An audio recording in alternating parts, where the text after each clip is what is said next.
Après un désaccord avec la Haute Autorité pour la transparence de la vie publique, ATVP, Caroline Cayeux a démissionné de son poste de ministre déléguée aux collectivités territoriales, invoquant une déclaration de patrimoine jugée sous-évaluée.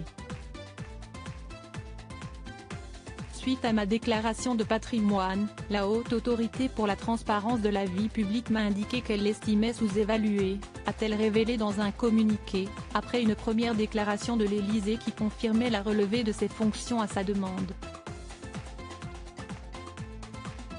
Elle y assurait avoir tenu compte de ses observations et s'être alignée mais, en dépit de cela, la Haute Autorité pour la transparence de la vie publique persiste à mettre en doute ma sincérité, justifiant sa démission par le souci de ne pas gêner l'action du gouvernement.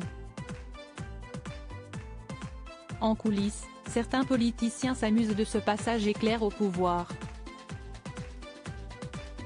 Si est-il une étoile filante qui n'a pas brillé pour des raisons positives, raille un marcheur dans Le Parisien, mardi 29 novembre. Toujours sous couvert d'anonymat, un autre membre de sa famille politique ne croit pas que chez Renaissance on va regretter ces gens-là, en référence à l'expression ces gens-là qu'elle avait utilisée en juillet dernier pour qualifier les couples du même sexe, provoquant une véritable polémique.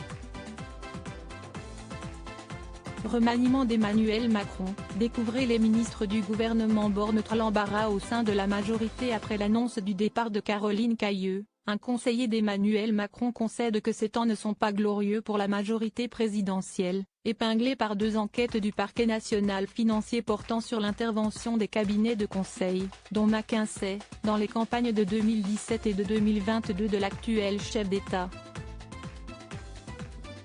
Une élue La France Insoumise fustige ce camp, assurant auprès du Parisien qu'on ne voit plus la fin des scandales macronistes.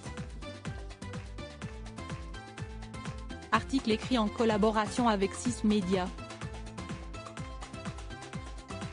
Crédit photo, Baptiste Autissier panoramique.